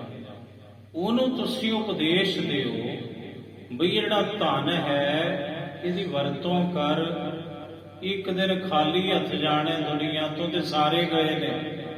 ਉਹ ਕਹੂਗਾ ਪਰੇ ਹਟੋ ਤੁਸੀਂ, ਮੈਂ ਤੇ ਰੁਪਈਏ ਜਮਾ ਕਰਨੇ ਹਨ। ਤਜਨ ਤਾਹੇ ਸਿੱਖ ਮਨ ਨਾਹਿ ਲੇਤਾ। ਤਜਵਨ ਤਾਹੇ ਸਿੱਖਵਨ ਨਹਿ ਲੇਤਾ। ਉਹ ਜੇ ਤੁਸੀਂ ਉਹਨੂੰ ਕਹੋ ਕਿਸੇ ਕੰਜੂਸ ਨੂੰ ਵੀ ਤੂੰ ਰੁਪਈਏ ਦੀ ਵਰਤੋਂ ਕਰ, ਇਹ ਤੇ ਦੁਰਵਰਤੋਂ ਹੈ, ਜਮਾ ਕੀਤੇ ਤੇਰੇ ਕਿਸ ਅਰਥ ਨੇ, ਦੌਲਤ ਕੇਵਲ ਗੁਜ਼ਰਾਨ ਹੈ, ਪਰ ਤੂੰ ਤੇ ਐਨ ਕਮਰਿਆਂ ਦੇ ਕਮਰੇ ਭਰ ਲਏ, ਤਿਜੋਰੀਆਂ ਭਰ ਲਈਆਂ, ਦੱਸ ਕਾਦੇ ਲਈ? ਸਾਹਿਬ ਕਹਿਣ ਲੱਗੇ, ਕਵੀ ਸੰਤੋਖ ਸਿੰਘ ਜੀ ਕਹਿੰਦੇ ਬਈ ਤੁਸੀਂ ਉਹਨੂੰ ਜਿੰਨੀ ਮਰਜ਼ੀ ਸਿੱਖਿਆ ਦਿਓ, ਇਹਨੂੰ ਤਿਆਗਣ ਦੀ ਉਹ ਤੁਹਾਡੀ ਸਿੱਖਿਆ ਗ੍ਰਹਿਣ ਨਹੀਂ ਕਰਦਾ। ਕਿਉ ਮੂਲੇ ਪੁੰਨ ਚੰਦੋ ਨਾਨੀ। ਇਸੇ ਤਰ੍ਹਾਂ ਕਵੀ ਜੀ ਕਹਿੰਦੇ ਹੁਣ ਮਹਾਰਾਜ ਜੀ ਦੇ ਸੱਸ ਸਹੁਰਾ ਦਾ ਮਨ ਕੇਵਲ ਮਾਇਆ ਵਿੱਚ ਗਲਤਾਨ ਹੈ, ਤੇ ਉਹ ਤੇ ਰੱਬ ਦੀ ਸਿੱਖਿਆ ਵੀ ਨਹੀਂ ਮੰਨ ਰਹੇ, ਉਹ ਤੇ ਗੁਰੂ ਦੀ ਸਿੱਖਿਆ ਨੂੰ ਵੀ ਪ੍ਰਵਾਨ ਨਹੀਂ ਕਰਦੇ। ਸ੍ਰੀ ਗੁਰ ਸਾਬਤ ਧਰਿਓ ਨਹਿ ਕਾਨੇ। ਸ੍ਰੀ ਗੁਰ ਸ਼ਬਦ ਧਰਿਓ ਨਹਿ ਕਾਨੇ, ਉਹਨਾਂ ਨੇ ਤੇ ਧੁਰ ਦਰਗਾਹ ਦਾ ਉਪਦੇਸ਼, ਗੁਰੂ ਨਾਨਕ ਸਾਹਿਬ ਦਾ ਇਹ ਸ਼ਬਦ, ਰੱਬੀ ਬਾਣੀ ਦੇ ਬੋਲ ਵੀ ਆਪਣੇ ਕੰਨਾਂ ਤੇ ਨਹੀਂ ਧਰੇ। ਪਤਾ ਕੀ ਕਿਹਾ? ਕਹਿੰਦੇ ਹੁਣ ਗਿਆਨ ਸੁਣਾਉਣਾ ਸਾਨੂੰ, ਐਂ ਕਿਹਾ ਉਹਨਾਂ ਨੇ, ਕਿਉਂਕਿ ਉਹ ਕਹਿ ਸਕਦੇ ਨੇ, ਉਹ ਵੱਡੇ ਹਨ। ਬੋਲੇ ਬਹੁਰ ਕ੍ਰੋਧ ਸੋ ਬੈਨਾ। ਭੜਕ ਕੇ ਜਵਾਲਾ ਦੀ ਤਰ੍ਹਾਂ ਮਹਾਰਾਜ ਜੀ ਦੀ ਸੱਸ ਜੀ ਬੜੇ ਕ੍ਰੋਧ ਵਿੱਚ ਬੋਲੇ ਹਨ। ਭੇਦ ਨ ਜਾਣੈ ਇਹ ਗੁਣ ਇੰਨਾ। ਕਹਿਣ ਲੱਗੇ ਇਹ ਨਹੀਂ ਅਸੀਂ ਸਮਝਦੇ, ਦੋਹਰਾ ਅਸ ਵਿਚਾਰ ਕੇ ਬਚਨ ਅਬ। ਉਹ ਜਿਹੜੇ ਹੁਣ ਗੁਰੂ ਦਾ ਭੇਦ ਹੀ ਨਹੀਂ ਜਾਣਦੇ। ਪਤਾ ਕੀ ਕਹਿਣ ਲੱਗੀ ਸੱਸ?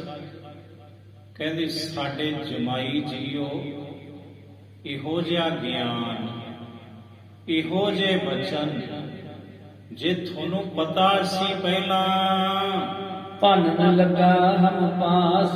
ਹੁਣ ਸਾਡੇ ਕੋਲ ਕਹਿਣ ਲੱਗੇ ਹੋ ਇਹ ਰੱਬੀ ਗੱਲਾਂ ਸੁਣਾਉਂਦੇ ਹੋ ਸਾਨੂੰ, ਪਰਮਾਰਥ ਦਾ ਗਿਆਨ ਹੁਣ ਸਾਨੂੰ ਦਿੰਦੇ ਹੋ।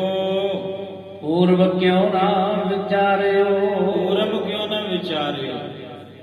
ਜੇ ਤੁਸੀਂ ਐਡੇ ਹੀ ਗਿਆਨਵਾਨ ਸੋ ਤਾਂ ਤੁਸੀਂ ਪਹਿਲਾਂ ਕਿਉਂ ਨਾ ਵਿਚਾਰਿਆ? ਵਿਆਹ ਕਿਉਂ ਕਰਾਇਆ ਤੁਸੀਂ ਸਾਡੀ ਧੀ ਨਾਲ? ਜਬ ਕੀਨੋ ਘਰ ਵਾਸ। ਜਦੋਂ ਤੁਸੀਂ ਘਰ ਵਾਸ ਕੀਤਾ, ਭਾਵ ਵਿਆਹ ਕਰਾਇਆ, ਉਦੋਂ ਤੁਹਾਨੂੰ ਇੰਨਾ ਗਿਆਨ ਸੀ, ਫਿਰ ਵਿਆਹ ਕਰਾ ਕੇ ਤੁਸੀਂ ਲੈਣਾ ਕੀ ਸੀ ਦੱਸੋ? ਚੌਬੇ ਖਰਚ ਸਦਨ ਕੋ ਦੀਰਘ ਜਾਨਾ। ਹੁਣ ਪਤਾ ਕਿਉਂ ਅਗਿਆਨ ਦੀਆਂ ਗੱਲਾਂ ਸਾਨੂੰ ਸੁਣਾਉਣ ਲੱਗੇ ਹੋ? ਕਿਉਂਕਿ ਹੁਣ ਤੁਸੀਂ ਜ਼ਿੰਮੇਵਾਰੀ ਤੋਂ ਭੱਜ ਰਹੇ ਹੋ। ਤੁਸੀਂ ਜਾਣ ਲਿਆ ਵੀ ਹੁਣ 2 ਪੁੱਤਰ ਹੋ ਗਏ ਨੇ, ਹੁਣ ਪਰਿਵਾਰ ਦਾ ਖਰਚਾ ਬਹੁਤਾ ਹੈ ਤੇ ਉਹ ਖਰਚ ਤੁਸੀਂ ਕਰ ਨਹੀਂ ਸਕਦੇ। ਵੇਖ ਬਕੀਰੀ ਨਿਜ ਤਨ ਠਾਨਾ। ਫਿਰ ਤੁਸੀਂ ਆਪਣੇ ਤਨ ਦੇ ਉੱਪਰ ਫਕੀਰੀ ਵਾਲਾ ਵੇਖ ਧਾਰਨ ਕਰ ਲਿਆ। ਖਫਨੀ ਪਹਿਨ ਲਈ ਤੁਸੀਂ, ਸੰਸਾਰੀ ਕੱਪੜੇ ਤੁਸੀਂ ਤਿਆਗ ਦਿੱਤੇ ਗ੍ਰਸਤੀਆਂ ਵਾਲੇ। ਜੇ ਜਾਣਤ ਐਸੀ ਕਰਨੀ। ਜੇ ਜਾਣਦੇ ਸੀ ਅਸੀਂ ਵੀ ਤੁਸੀਂ ਇਹੋ ਜੀ ਕਰਨੀ ਹੈ ਜਾਂ ਕਰੋਗੇ ਤਾਂ ਮੋਹ ਤਜਨਾ ਬਿਪਤਾ ਕਿਉਂ ਜਰਨੀ। ਤਾਂ ਫਿਰ ਮੇਰੀ ਧੀ ਨੂੰ ਬਿਪਤਾ 'ਚ ਕਿਉਂ ਸੁੱਟਿਆ ਤੁਸੀਂ? ਜੇ ਤੁਹਾਨੂੰ ਪਤਾ ਹੀ ਸੀ ਵੀ ਤੁਸੀਂ ਸਾਧ ਬਣਨਾ ਹੈ, ਤੁਸੀਂ ਸਾਧ ਬਣ ਜਾਣਾ ਹੈ, ਫਿਰ ਸਾਡੀ ਧੀ ਨੂੰ ਤੁਸੀਂ ਦੁੱਖਾਂ ਵਿੱਚ ਕਿਉਂ ਪਾਇਆ? ਨਾਨਕ ਜੀ ਕਿਉਂ ਕਰਦੀ ਏ ਤੇ ਕੋ ਸੰਬੰਧਾ। ਫਿਰ ਕਿਉਂ ਮੈਂ ਤੁਹਾਡੇ ਨਾਲ ਸੰਬੰਧ ਕਰਦੀ? ਆਪਣੀ ਧੀ ਦਾ ਜੇ ਮੈਨੂੰ ਵੀ ਪਤਾ ਹੁੰਦਾ ਮੈਂ ਤੇ ਜਵਾਬ ਦੇ ਦਿੱਤੀ ਉਸੇ ਦਿਨ ਵੀ, ਨਾ ਜੈ ਰਾਮ। ਇਹੋ ਜਿਹਾ ਜਵਾਈ ਨਹੀਂ ਸਾਨੂੰ ਚਾਹੀਦਾ। ਭਇਓ ਭਾਗ ਜੇ ਕੋ ਅਤ ਮੰਦਾ। ਮੇਰੀ ਤੇ ਧੀ ਦੇ ਭਾਗ ਅਤੀ ਮੰਦ ਨੇ, ਉਹਦੇ ਤੇ ਕਰਮ ਮਾੜੇ ਨਿਕਲੇ। ਮੇਰੀ ਧੀ ਦੇ ਹੁਣ ਸੋਚ ਵੇਖੋ ਕੀ ਹੈ। ਚੰਦੋ ਰਾਣੀ ਜੀ ਦੀ ਕੀ ਕਹਿ ਰਹੇ ਨੇ, ਉਹ ਅਲਫਾਜ਼ ਕੀ ਵਰਤ ਰਹੇ ਨੇ? ਕਹਿੰਦੇ ਮੇਰੀ ਤੇ ਧੀ ਦੇ ਕਰਮ ਮੰਦੇ ਨਿਕਲੇ। ਹਮ ਹੀ ਰਹੇ ਤਨ ਜਾ ਦੁਖ ਨੈਨਾ। ਅਸੀਂ ਆਪਣੀ ਅੱਖਾਂ ਨਾਲ ਵੇਖਨੇ ਆ ਆਪਣੀ ਧੀ ਦਾ ਦੁੱਖ ਰੋਜ਼। ਤੇਰੇ ਗੁਰ ਪਰਮੇਸ਼ਰ ਭੈਨਾ। ਪਤਾ ਕੀ ਕਿਹਾ ਕਿ ਕਹਿੰਦੇ ਤੇਰੇ ਔਰ ਕਹਿੰਦੇ ਨੇ ਮਨ ਹਿਰਦਾ, ਤੇਰੇ ਮਨ ਵਿੱਚ, ਤੇਰੇ ਹਿਰਦੇ ਵਿੱਚ ਪਰਮੇਸ਼ਰ ਭੈ ਨਾ। ਤੁਹਾਡੇ ਤੇ ਮਨ ਵਿੱਚ ਰੱਬ ਦਾ ਡਰੇ ਕੋਈ ਨਹੀਂ, ਖੌਫੇ ਕੋਈ ਨਹੀਂ। ਬਾਲਕ ਪਾਲਕ ਹੋਵੇ ਕੌਣ, ਇਹ ਦੱਸੋ ਜਿਹੜੇ ਹੁਣ ਤੁਸਾਂ ਦੋ ਤੁਹਾਡੇ ਪੁੱਤਰ ਹੋ ਗਏ ਨੇ, ਉਹਨਾਂ ਨੂੰ ਪਾਲੇਗਾ ਕੌਣ? ਉਹਨਾਂ ਦਾ ਪਾਲਕ ਕੌਣ ਹੋਵੇਗਾ? ਇਹ ਆਧਾਰ ਹੋਏ ਕਹੋ ਕੌਣ, ਇਹ ਦੱਸੋ ਉਹਨਾਂ ਦਾ ਆਸਰਾ ਕੌਣ ਹੋਊ? ਉਹਨਾਂ ਦਾ ਆਧਾਰ ਕੌਣ ਹੋਊ? ਉਹਨਾਂ ਦਾ ਆਸਰਾ ਕੌਣ ਹੋਊ? ਜਿਹੜੇ ਤੁਹਾਡੇ ਦੋ ਪੁੱਤਰ ਹਨ, ਜਿਨ ਕੋ ਸੁਧ ਬੁਧ ਆਏ ਨਾ ਕੋ, ਉਹਨਾਂ ਦਾ ਕੀ ਕਸੂਰ ਹੈ ਬਾਲਕਾਂ ਦਾ? ਉਹਨਾਂ ਨੂੰ ਤੇ ਅਜੇ ਸੁਧ ਬੁੱਧੇ ਕੋਈ ਨਹੀਂ, ਉਹਨਾਂ ਦੀਆਂ ਤੇ ਉਮਰਾਂ ਛੋਟੀਆਂ ਨੇ, ਕਮਾਈ ਉਹ ਨਹੀਂ ਕਰ ਸਕਦੇ। ਇਹ ਦੱਸੋ ਉਹਨਾਂ ਦਾ ਆਸਰਾ ਕੌਣ ਬਣੇਗਾ ਹੁਣ? ਦਰਬ ਕਮਾਵਣ ਕੀ ਵਿਧ ਜੋ, ਜਿਹੜੀ ਪੈਸੇ ਨੂੰ ਕਮਾਉਣ ਦੀ ਵਿਧੀ ਸੀ, ਤੁਸੀਂ ਮੋਦੀਖਾਨਾ ਕਰਦੇ 100 ਰੁਪਏ ਮਿਲਦੇ ਸਨ, ਕਿਰਤ ਕਰਦੇ 100, ਉਹ ਤੇ ਛੱਡ ਕੇ ਬਹਿ ਗਏ ਤੁਸੀਂ।